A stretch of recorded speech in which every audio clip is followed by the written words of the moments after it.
Pues muy buenos días, colegas, ¿sí? Amigos, compañeros interesados en el tema del envejecimiento, la vejez y las personas envejecidas. Este es otro capítulo de nuestro canal, El Tiempo Habla, el laboratorio psicosocial de estudios e intervenciones con las vejeces. Coordinamos acá desde el campus Celaya Salvatierra de la Universidad de Guanajuato. Su servidor, Eloy Maya. Ya hemos tenido por ahí algunas intervenciones, algunas pláticas, algunas charlas con otros expertos.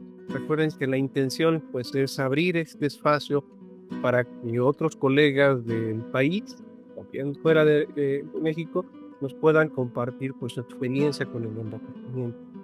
Y bueno, pues hoy tenemos para mí un gran gusto de que nos acompañe Angélica Rodríguez, de la Universidad Autónoma de Tlaxcala, que por fin se nos hizo, por una u otra razón no podíamos, Angie, pero ya estamos acá. Un gustazo.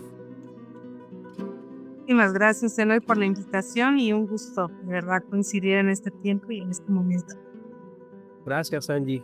Bueno, pues este canal tiene la intención de divulgar lo que los investigadores nacionales, gente que nos dedicamos al estudio del envejecimiento, la vejez y las personas envejecidas, podamos contar por este medio, porque bueno, pues tú andas con una situación de trabajo muy activa, te vemos ahí de repente en las redes sociales, en congresos, eventos, manifestando tu opinión sobre el tema, pues, esto es para el mundo académico, pero a lo mejor por este lado podemos llegar a otro tipo de espacios también muy importantes.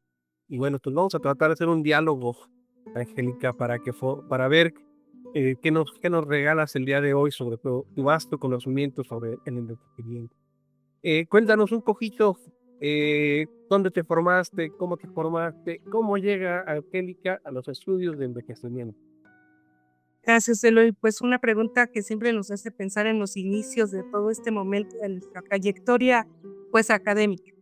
Yo soy socióloga por la Universidad Autónoma del Estado de Morelos. Yo estudio en una comunidad llamada Cuautla, Morelos. Yo soy de Conacatepec, oriente del estado. Y allí nace un interés muy bajo todavía en ese momento por dedicarme al área de la investigación, pero siempre digo que hay personas a las cuales observas desde tu butaca, ¿no? Y empiezas a observar que no solamente son profesores, sino que hacen actas. La oportunidad que ya entraba a investigación fue a partir de la maestría, que es una maestría en instituciones y organizaciones. Y entonces, CONACYT, yo siempre he sido becaria por CONACYT, maestría, doctorado. Y en ese momento me interesé por estudiar familias. El eje era monoparentalidad o en su momento monomarentalidad, porque hablábamos de las mujeres madres. Y en el doctorado ya me voy por los estudios sobre hombres y me voy a la línea de paternidades con una invitación propiamente del doctor Juan Guillermo Figueroa Perea, que uno de los que me cobija en el Colegio de México en una estancia en que estuve trabajando un semestre, tanto en el CONMEX como en la UNAM, y me voy enfocando a los estudios de masculinidad, que además me sumé, ¿no?, esta visión en torno a los hombres. Al cerrar esa tesis, yo recuerdo muy bien tanto a Juan Guillermo Figueroa como a la doctora Luz Marina Ibarra, que era mi directora de tesis, pensar en torno acerca de las paternidades. Yo hablaba de los hombres adultos jóvenes, pero en el cierre, en esas conclusiones, empezaba a dar algunas aristas de los padres mayores, es decir, los padres de estos padres que entrevisté, y que a partir de los narrativos de ellos compartían estas formas de ser padre en un contexto histórico y cultural, ¿no? De esta visión del padre ausente, proveedor, etcétera, ¿no? Llego a la Facultad de Ciencias para el Desarrollo Humano en el año 18, concluyendo el doctorado. Como a los 4 meses de haberme titulado, me abren las puertas aquí en la facultad y encuentro una carrera llamada Atención Integral al Adulto Mayor y Ciencias de la Familia. Y en ese momento me piden un proyecto de investigación y recuerdo, ¿no?, que en esas conclusiones me decían que era pendiente de una línea de hombres mayores, y es como eco en ese primer momento sobre paternidades y vejeces, ¿no?, que en ese entonces yo todavía lo llamaba como ser padre y mayor, ¿no? Era como mi. Y desde allí empecé a buscar diplomados, algunos congresos, algunas lecturas, por supuesto, en hacer una revisión del estado de la cuestión, pues que me llevara a pensar sobre las vejeces, que en su momento pues empiezo a entrar con fuerza y me encuentro que hay una línea que para mí ha sido una línea de oportunidad, hablar sobre las masculinidades y las vejeces, y es lo que actualmente pues he tratado de desarrollar, pues ya casi vamos a hablar de 8 o 9 años de cada. Wow, muy interesante, ¿no?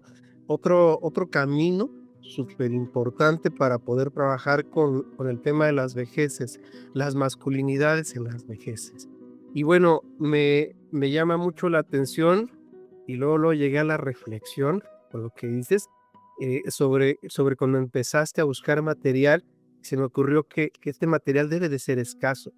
Es decir, nuestro trabajo con los hombres en el proceso del envejecimiento o de vivir su envejecimiento debe de ser poco. ¿Cómo te enfrentas a esto? A este Buenísima pregunta, porque justamente, ¿no? Cuando hago toda esta discusión y ya lo he ido escribiendo, lo he estado explicar, me encuentro con literatura muy dispersa, lo voy a decir así, en torno a los hombres mayores, ¿no?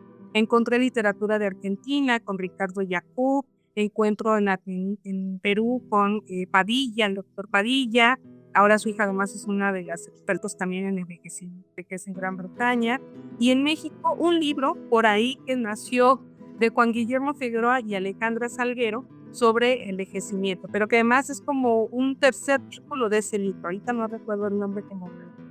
Y fueron escasos sus trabajos que yo lo encuentro desde la mirada que además a mí me interesaba, que era la visión sociológica, antropológica e histórica. Eran como los cortes con los cuales yo delimito la búsqueda de la literatura, pero que me permite empezar como a dar unas primeras pistas en torno a cómo posicionar la investigación sobre hombres mayores. ¿Qué me ha enfocado a la fecha y qué me ha permitido mantener esta línea? Primero fue que uno de los grandes protestos que siempre hago en diferentes eventos de los estudios de género de los hombres y las masculinidades, y Alejandra Salguero no me dejará mentir, es decir, tenemos una agenda pendiente con los comunicados. Porque yo les decía, me parece muy necesario todas las reflexiones que se han hecho sobre las infancias, las juventudes, las adulteces, pero ¿y dónde están los viejos? ¿No? ¿Dónde están estos hombres? Que me parece hay una implicación sobre los costos de esa masculinidad no hegemónica, sino una masculinidad en torno a lo que significa ser hombre para ellos en un contexto histórico en el cual nacieron y crecieron, y que cuando hablan de las ausencias paternas, pues tiene que ver también con sus esperanzas de vida que sus propios padres tenían en ese contexto, y que para ellos pues representó seguramente la pérdida de un padre cuando ellos eran muy jóvenes, y entonces no hay modelos de paternidad que también estén representados, o que también bajo estos estereotipos de género pues representó este padre ausente que migra, ¿no? O que abandona, o etcétera. No puedo generalizar, y hay que ver las particularidades, y que detonan una forma pues de entender un ser hombre. Entonces, justamente en el 2021 sale una convocatoria por Begapa UNAM, un trabajo muy fuerte con la doctora Alejandra Salguero Velázquez, que es investigadora de paternidades en la FESI UNAM, y ahí propongo un proyecto postdoctoral que era hablar sobre paternidades, migración y vejez, para poder documentar y abrir campo ya con más fuerza acerca de, pues, qué significa ser hombre en la vejez, ¿no? Era como una pregunta que giraba todo la complejidad al hacer la intersección entre estos tres panoramas, pero que además me invitaba como a buscarlos y a platicar primero con ellos para primero saber si deseaban participar en la investigación. Pero también esto me llevó a algo muy interesante que lo he dicho en el último artículo que publiqué, que hay una visión viejista de documentar las experiencias de los hombres mayores. Muchas de las veces se cuestiona acerca de ¿para qué hablas sobre hombres viejos o para qué investigas sobre hombres viejos? Que ellos ya están como de salida. Es una visión viejista, ¿no? Es decir, una visión que damos por hecho de que los hombres mayores están en esta etapa ya de la pérdida, el declive, la muerte, y que es algo que para mí ha roto muchas perspectivas cuando yo dialogo con ellos y conozco justamente pues el hecho de ser hoy hombre mayor en un contexto además de las esperanzas de vida en la que ellos nacieron, y que por allí es donde yo he estado pues luchando, podría decir, de alguna forma o trabajando pues de diferentes visiones, ¿no? Desde lo que la teoría ha dicho, un poco lo que ya se tiene investigado y lo que yo también intento documentar con lo que hago y los estudiantes que también pues trabajan sus tesis o proyectos. Perfecto. Oye, es que no sé por dónde comenzar con toda esta información que nos das. Me llama mucho la atención esta idea de una visión viejista, porque precisamente eh, ya de por sí hablar de la masculinidad, el envejecimiento o envejecida es complicado. A referirse a una versión viejista, me parece que todavía nos hace ver que estamos súper rebasados en cuanto a la necesidad de comprender esta temática. ¿Qué más nos puedes contar, Angélica, sobre este asunto de la visión viejista, por favor? Pues ante estos vacíos que hay en investigación sobre hombres viejos, hombres mayores, hombres envejecientes, que además son una nueva categoría que les permite responder desde un enfoque de curso de vida, es que es importante poder primero sí analizar, documentar justamente las vidas que ya están en el proceso de envejecimiento. Uno dice a partir de los 60, 65 años y más, pero algo que también me ha permitido analizar y además discutir un tanto con los estudiantes, es la perspectiva de curso de vida. Es decir, no podemos solamente trabajar y hablar desde estos hombres que ya envejecieron, que para mí sí son como este escenario donde están y lo que ha pasado, sino también como en un escenario de los que están por envejecer, pero también en retrospectiva. Es decir, a ver, ¿cómo fueron estos contextos en los cuales ellos nacieron, vivieron? ¿Cuál fue el entorno de la familia? ¿Cuáles eran los opuestos que había sobre ser hombre? La visión esto del aguante, la visión esto del ser hombre, además involucrado al tema de la autoridad, la proveeduría, ¿no? Y cuáles son, eso es algo que con Alejandra hemos dialogado mucho, los costos que ha implicado esa visión del cumplir la normativa del ser hombre, pero que genera costos, sobre todo en la vejez. ¿Cuáles son estos costos? Uno de ellos, que conocimiento posterior, más bien durante la estancia postdoctoral, pues era en las trayectorias de salud de Internet.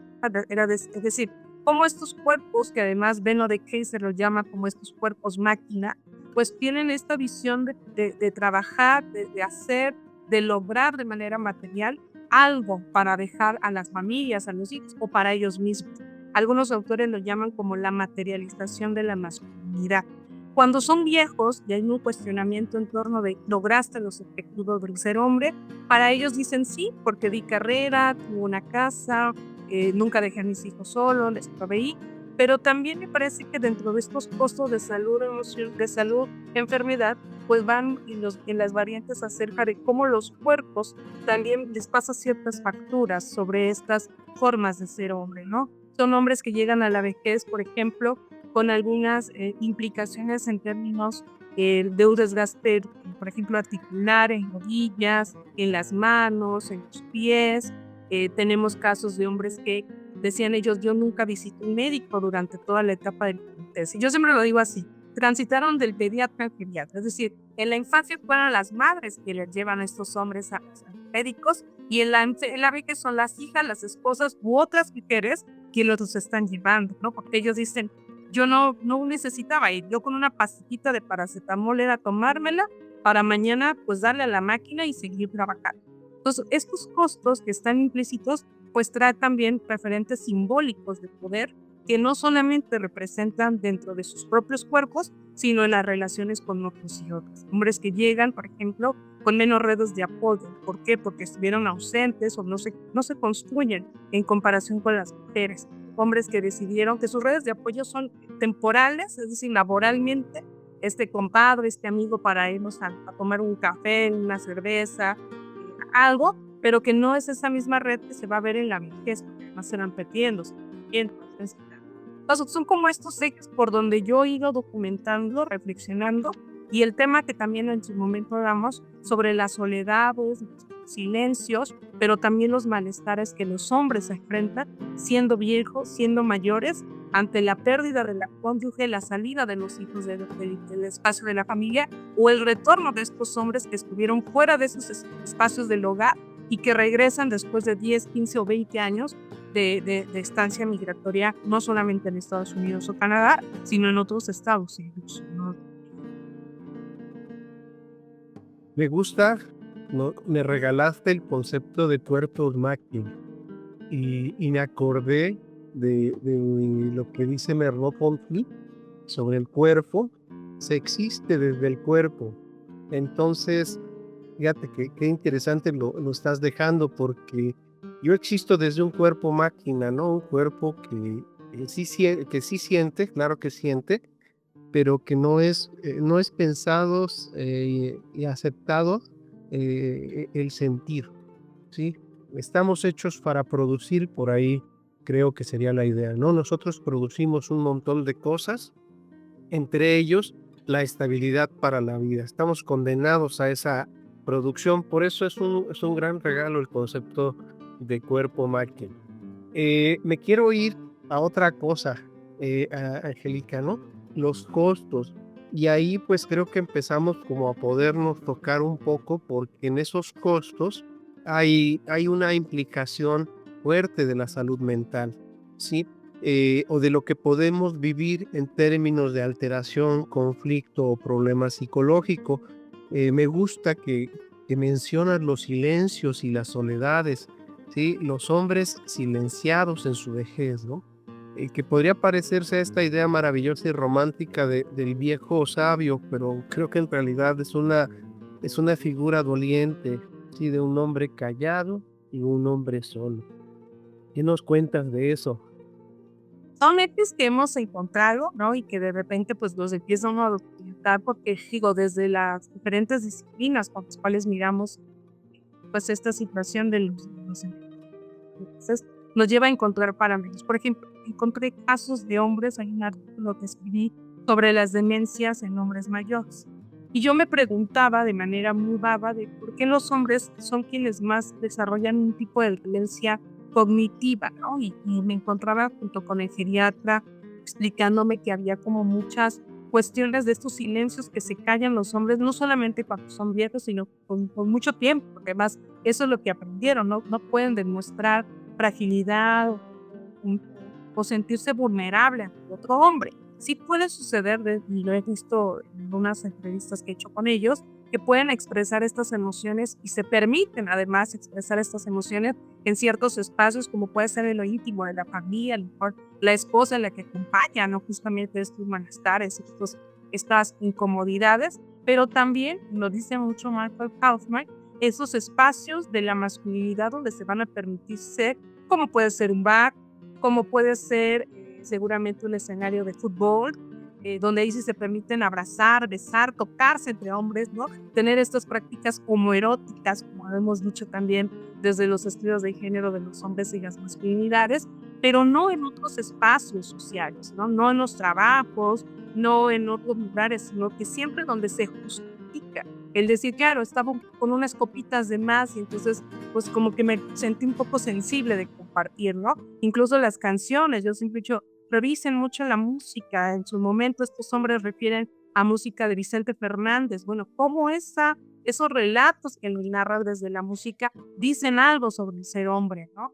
Como estas cantinas, que además eran los espacios donde ellos comparten, conviven y expresan, pues se permiten, ¿no? Hablar de esto. Y entonces los costos se hacen presentes a lo largo de estas narrativas, pero que también de alguna manera en la vejez, llegando al tema de las situaciones cognitivas, pues encontrábamos que varios de ellos al término de estos momentos de la vida, pues llegaban a desarrollar ciertas demencias por estos silencios o por estas depresiones también no tratadas por parte de ellos, ¿no? Porque esto representaba en sus cuerpos y en sus mentes una forma también de sentirse vulnerable, ahora en un cuerpo que también de alguna forma pasa factura y que el paso de los años también contribuye a ciertas dependencias, ¿no? Que vamos generando por una cuestión biológica, por una cuestión de salud, de enfermedad, pero que también pues conlleva a un cruce a nivel social, histórico y familiar,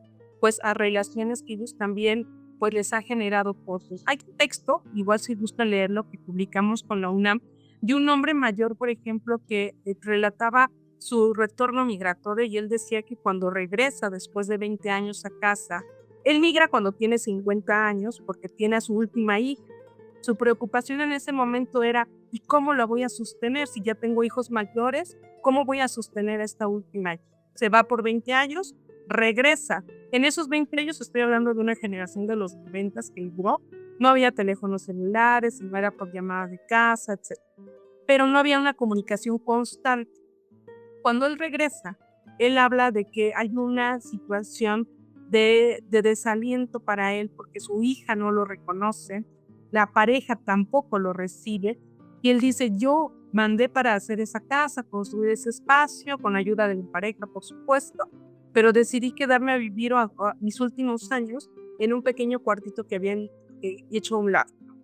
Y él decía que para él lo único seguro que tenía era su carga y el lugar donde se había enterrado, porque la relación con su hija y además con la nieta, hija de esta hija, no era muy buena. Para él era un desconocido. Y eso, dice, claro, estas narrativas que para muchos dirían, bueno, ¿para qué lo documentas? Nos dicen mucho justamente pues de estos silencios humanitares y de esos espacios en donde también los hombres se permiten hablar, ¿no? Permiten dialogar y permiten encontrar como cierto sentido de lo que hicieron y de poder siempre como buscar esta forma de trascender de una manera de decir, pues cumplí. Y muchos de ellos yo también lo llamo así, creo que no es la manera correcta, pero me parece que también estos hombres, aún y posterior a la muerte, siguen proveyendo, porque dejan ciertas herencias, ciertos seguros de vida para poder sostener algunas de las necesidades materiales y económicas, incluso alimentarias de sus hijas, hijos y sus nietos o nietas.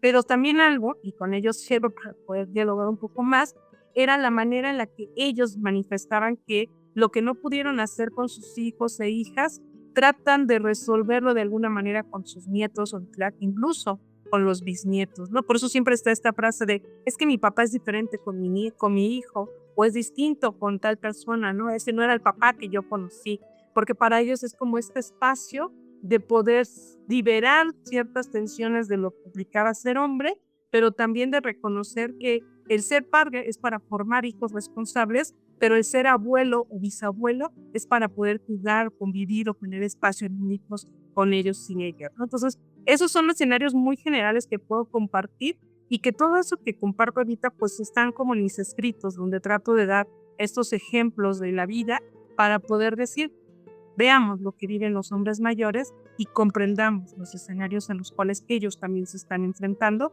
sin obviar, eso también lo tengo que decir, las relaciones de poder que por supuesto siguen emergiéndose aún en la vejez. Sobre todo esto, ¿no? Creo que estos hombres retornados, así lo dialogábamos en otra ocasión con otro colega que nos hablaba de los migrantes envejecidos, de los migrantes retornados, él nos relataba que llegaban y exigían su lugar, ¿no? Pero ante un grupo de desconocidos que estaban, sí, pues, probablemente agradecidos por haberlos mantenido, por haberles sacado a flote en tiempos de crisis o situaciones así, pero que en realidad estaban frente a un desconocido y para desgracia de este desconocido, había tenido que envejecer o transitar de la madurez hacia la vejez en una especie de soledad. Y ahora agrego, ¿no? A lo que nos decía en aquel momento Lalo Fernández, este colega, un envejecimiento silenciado, porque era compartido entre otros hombres más o menos iguales de condición, es decir, que habían tenido que salir de sus lugares de origen para buscar mejores formas de sustentar a la familia, pero sin este recurso emocional para poder decir, me está pasando esto, o me está doliendo la vida, ¿no?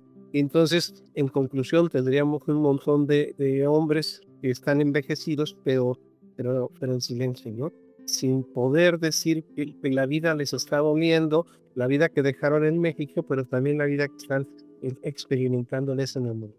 Creo que es una poderosa reflexión la que nos estás dejando, Angélica, el sentirnos a algunos académicos vinculados con los temas de envejecimiento, el tener que mirar hacia las migraciones y explicarnos cómo están retornando, cómo se están insertando en la familia y cuáles son los conflictos que pues, están experimentando, porque seguimos siendo un país de migrantes, seguimos siendo un país expulsor porque seguimos teniendo graves carencias económicas.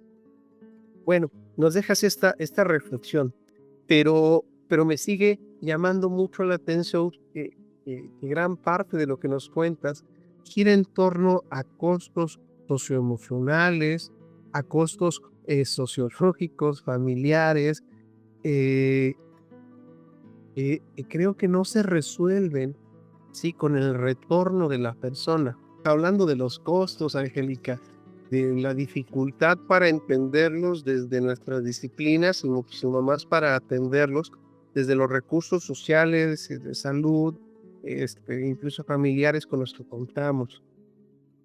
He visto por ahí que tienes un gran trabajo de difusión, de divulgación, y por lo que te escucho también de acercamiento con tus estudiantes. Y bueno, me imagino que hay otros foros académicos donde participas. ¿Cómo llevas estos temas a estas personas, a estos colegas? Y bueno, ¿cuáles son las retroalimentaciones que te dan cuando escuchan sobre todo esto que yo resumo en la palabra costos, pero pues que es muchísimo más profundo? Háceselo.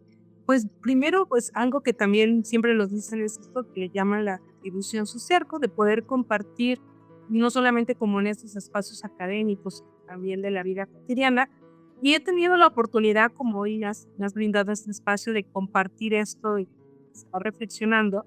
Y que también algo que les digo a mis estudiantes es, no se queden solamente en Miguel de la persona negra, comprendamos los contextos. No es lo mismo hablar de estos hombres que nacieron en los 40 en un contexto de un estado de bienestar, por ejemplo, ¿no? A un contexto actual, en un contexto neoliberal, un contexto que ha precarizado incluso los cuerpos y sobre todo precarizado la vida de los jóvenes y las infancias en cruzado con el tema.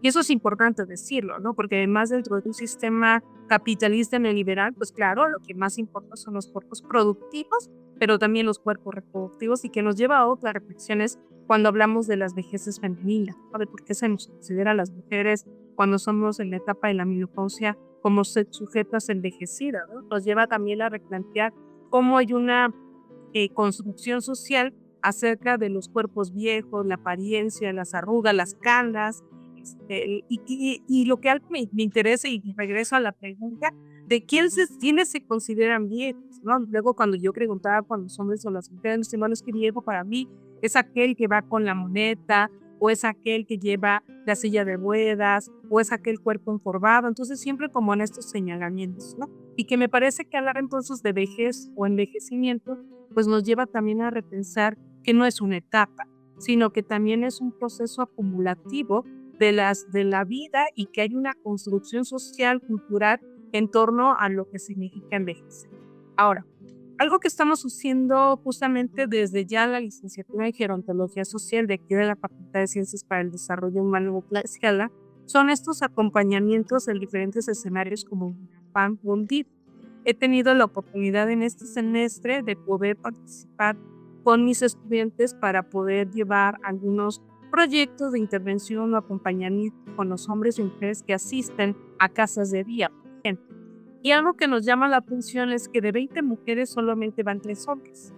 Entonces, ahora con mi asistente de investigación yo le decía, hay que entrevistar a estos hombres del por qué vienen o del por qué dejan de venir, pero también me parece fundamental preguntarles a los que no vienen, a los que están allá afuera, porque además las relaciones entre hombres mayores es completamente distinta. Esos espacios, algunos de ellos manifestaban que no les gustaba ir porque les exigían como participar en actividades que para ellos no les llamaban la atención. Por ejemplo, en alguna, no sé, rutina de hacer ejercicio o preparación de alimentos, ¿no? Ellos decían, no, a mí me gustaría más que pudiéramos jugar la baraja, que pudiéramos tener algunos aprendizajes de ya, etcétera. ¿No? Tenían como sus perspectivas y los que están afuera lo que están haciendo, están con la baraja, están con el dominó, están ellos generando una relación de convivencia con otros hombres. Además, ellos lo llaman como estos otros hombres de sus edades. Entonces, cuando además platicamos con ellos, propiamente también nos exige hablar de una manera que permita empatar lo que nosotras estamos reflexionando teóricamente con las propias experiencias. Que es lo que también les digo a las estudiantes es, no pueden hablar desde estas categorías analíticas que nosotras estamos discutiendo en salón de clases para hablar allá afuera. Y eso nos ha servido o me ha servido cuando también dentro de los congresos o ciertas ponencias o charlas de la cotidianidad me dicen, bueno, ¿de qué manera también ustedes están regresando lo que están investigando? ¿O de qué manera están involucrando que más hombres participen o hablen de sí mismos o empiezan a posicionar el tema desde las propias vidas? Y justamente lo que siempre digo, pues es a través del diálogo y de la capacidad de escucha. ¿Vas? Al ser una sociedad en la cual vivimos como una rapidez, ¿no? Y que todo lo queremos en 20 segundos, ya no tenemos la capacidad de escucha tan desarrollada. Entonces, algo que también les exijo a las estudiantes, a los estudiantes es aprendamos a escuchar, aprendamos a dialogar. ¿Por qué? Porque de esa manera vamos a poder encontrar elementos que nos van a permitir darle sentido también a nuestra licenciatura, a profesionalizarlos. Y algo que también digo es a tener marcos de análisis teórico, empírico, del cual la gerontología también no tenía mucho. Sabemos, y seguramente lo has identificado, que gran parte de los trabajos de investigación vienen de referencias biomédicas, en donde muchos de ellos patologizaron los cuerpos enfermos viejos, medicaron los cuerpos viejos, pero que desde las visiones social, antropológica, psicológica, lo que busca uno es humanizar.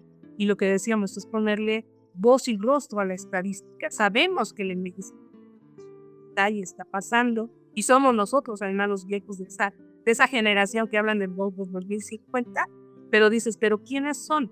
¿Dónde están? ¿Qué pasa con ellos? ¿Cómo lo están viviendo? ¿Y qué situaciones también nosotros, al generar profesionistas o profesionales en el área, pues también estamos conviviendo o de alguna manera, y un colega, generando eclipses epistemológicos?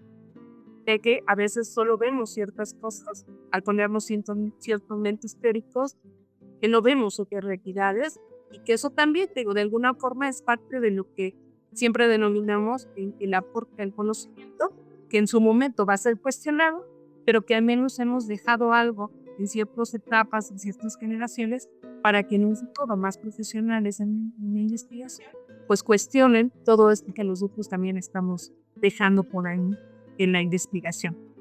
Eso puedo compartir. Y un poco el formar a las generaciones de reemplazo, la gente que viene a sustituirnos, porque nosotros nos vamos encaminando hacia ese objeto de estudio, hacia nuestro propio objeto de estudio, ¿no? Nos vamos encaminando, es decir, hacia la vejez, y necesitamos tener colegas que nos puedan reemplazar, pero con yo digo que con una solvencia teórica, analítica, metodológica y la capacidad de intervención en temas de vejez, porque hemos descubierto que sí tenemos mucha discusión al respecto, pero seguimos practicando lo mismo que nos han enseñado por más de 100 años. Y bueno, aquí, y citando al señor Eric aquí presente, pues con una formación ideológica que al menos en psicoterapia sí que se sostiene desde más de 500 años, como él viene discutiendo en su proyecto de tesis, ¿no? Es decir, un asunto cartesiano de separar, pero que no nos explica la vejez, que no nos da la oportunidad de entenderla de una forma humanizada, sino más bien con la intención de funcionalizarla, de rehabilitarla, sí, de curarla, ¿no? Como si la vejez fuera algo relacionado con la edad. Angélica, nos regalaste hace tiempo junto con una de tus alumnas un capítulo que en su momento a mí me pareció maravilloso porque lo había escuchado, pero nunca había tenido la oportunidad de leerlo de primera fuente yo. Y cuando el capítulo llega al correo y lo empezamos a revisar, pues a mí sí me impactó en términos de lo que descubrí en las letras que ustedes, Mariam, ajá, decía, ¿no? Estas otras vejeces que están escondidas, relegadas, puestas en un lugar donde no son visibles porque no estamos acostumbrados al discurso de otras formas de envejecer. Y que le da sentido, aparte de lo que haces tú y mucho de lo que hacemos acá en el laboratorio, que es reconocer las vejeces, ¿va? La multiplicidad de formas en las que la vejez existe. Y entonces ustedes nos regalan un capítulo súper interesante sobre la vejez trans. Cuéntanos un poquito, Angélica. Fue un reto. Ahorita que me haces repensar en ese trabajo, fue un reto. Yo regreso del estancia al facultad en el 2023 con toda la línea de masculinidades y feminidades.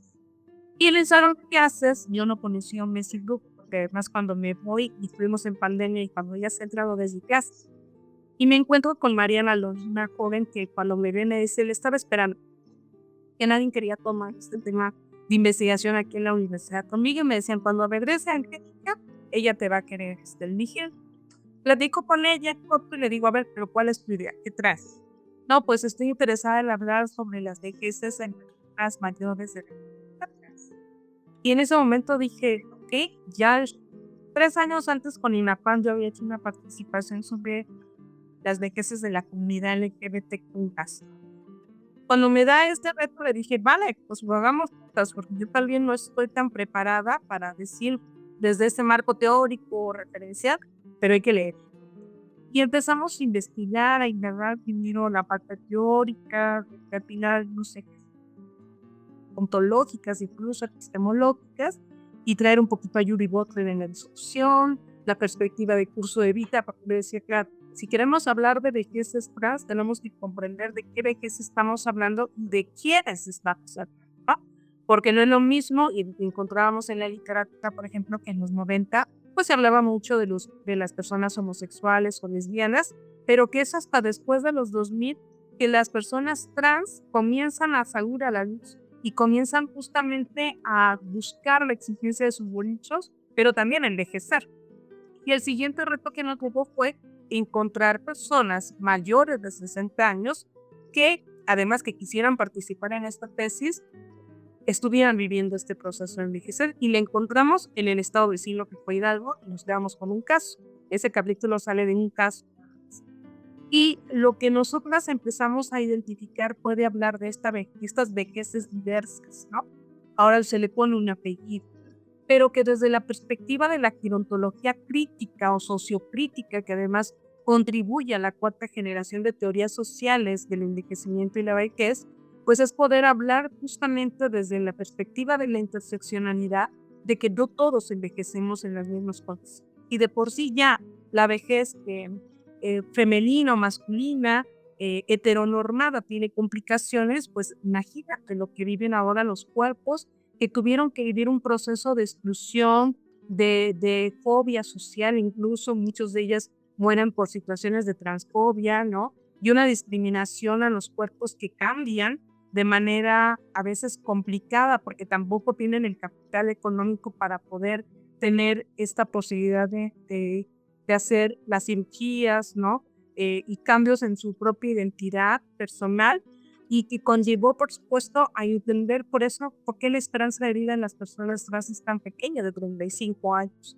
Y la pregunta que yo le decía a Mariana es, ¿y cómo tu participante superó esa esperanza de vida? Entonces, velo desde la perspectiva de género, habla de esta mujer trans que nace en los 60, qué pasaba en ese contexto histórico-político con esta población, y de qué manera ella, su infancia, pues busca trascender y decirle primero a la familia, no me reconozco en este cuerpo de hombre y no me reconozco dentro de esta lógica heteronormada de ser hombre, y cómo las violencias empiezan a ser explícitas desde que era una infante, la adolescencia, y después cuando ella decide estudiar una carrera profesional, y que sus únicas redes de apoyo que tenía eran algunas amigas, su madre y su abuela.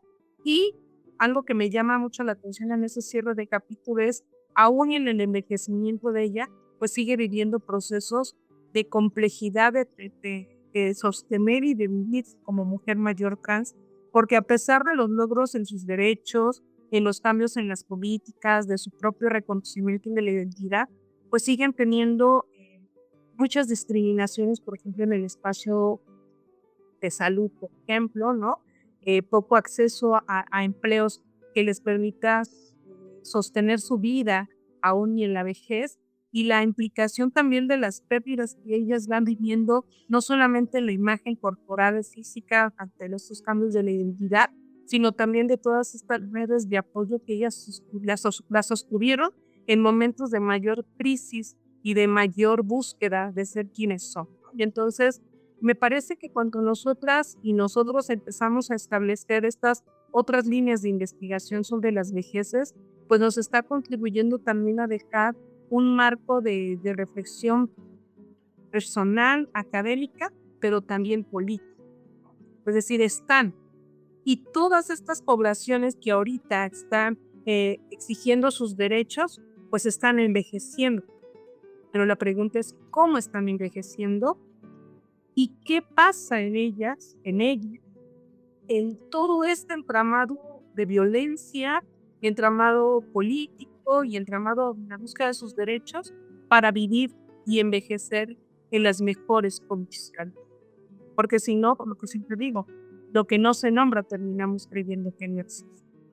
Y no nombramos esas otras vejeces, pues seguiremos únicamente hablando de una jerarquía heterosexual, hablando de los abuelitos y las abuelitas desde una visión muy romántica y caricaturizada, y dejando de fuera como estas otras formas de vivirnos la vejez.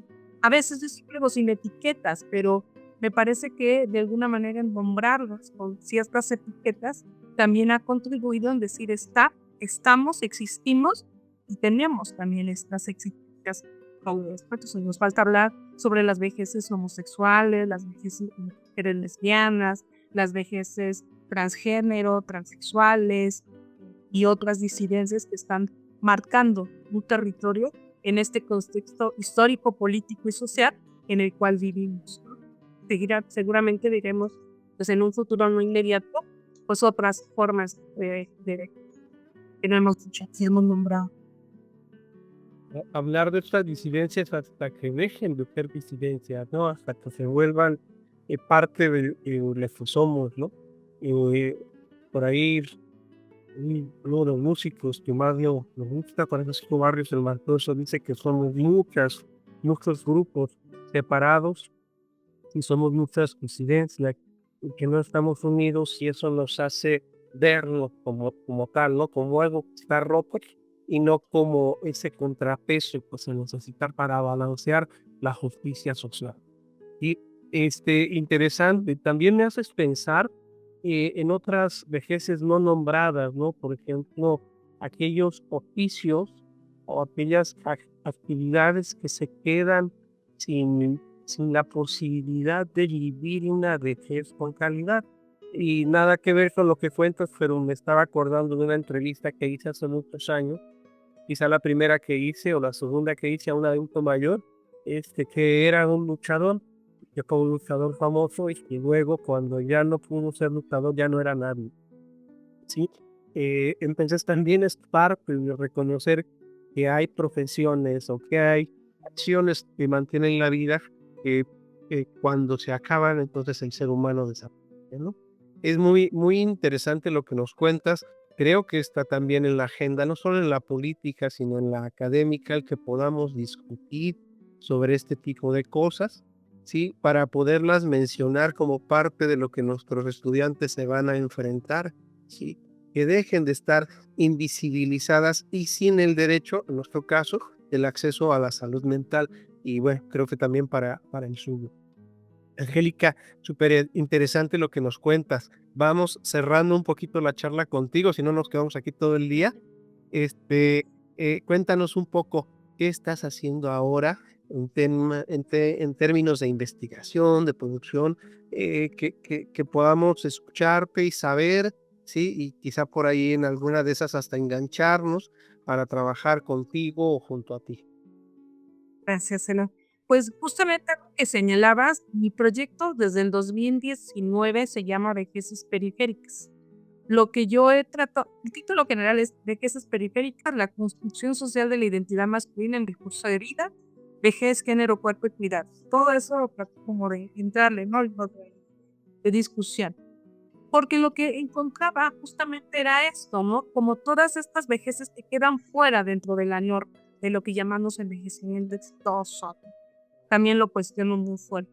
Porque estas periféricas, para mí, son estas otras formas de ser hombre viejo, y mujeres también viejas, que no entran dentro de esto que se nombra cotidianamente. Entonces, ¿qué estaba haciendo y qué sigo haciendo? Estoy construyendo, por ejemplo, un proyecto ahí acerca de los hombres mayores que por cuestiones de accidente, por cuestiones de salud, enfermedad, esto que siempre es bastante del cuerpo aguante, pues pasa factura.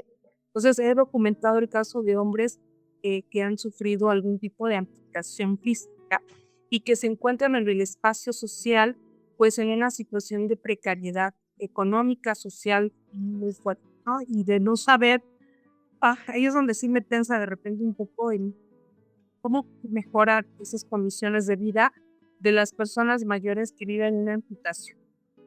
Porque además eso les cambia, por supuesto, general, ¿no? Además de que las condiciones, yo digo, de la arquitectura social imposibilita que ellos estén en esos espacios de movilidad, el acceso, por ejemplo, a una ruta, al metro, al metrobús, porque a veces también los escalones, todo está pensado como en una sociedad para los que somos caminantes y andantes como ahora, pero que todos somos susceptibles de vivir algún tipo de discapacidad en cualquier momento de nuestra vida, no necesariamente siendo viejos o mayores. Ese es un tema del cual estoy trabajando. Otro tema que estamos tratando de posicionar es seguimos con paternidades en las vejeces. Ahorita metimos la intersección, esto es con mi tesista, sobre los hombres viudos para conocer justamente pues los vivires que tienen con sus hijos e hijas ante la pérdida de la cónyuge o la compañera. Eso es lo que estamos trabajando.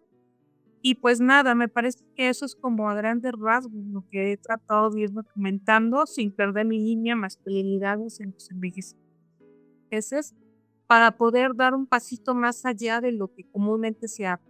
La cuestión de la jubilación, la cuestión, siempre se habla de los hombres mayores en salud, en jubilación, en cuál otro aspecto estamos encontrando en este tema de los retornos migratorios, sino que hay más. Entonces creo que conforme avanza justamente como el eje central de la vejez masculina, se encuentran otras nuevas aristas de reflexión para irlas cruzando. Entonces, es un campo que no va a terminar, por eso siempre digo, quien se dedique o se decida a lograrle a esta línea de investigación, pues tiene un campo muy grande por donde entrarle a hablar de los hombres mayores, porque además también ellos, como lo digo, necesitamos estos espacios donde ellos también puedan compartir, externar y dialogar, que muchas veces también se cierran, pues porque no nos interesan las vidas de los hombres mayores, no nos interesa escucharlos, documentarlos.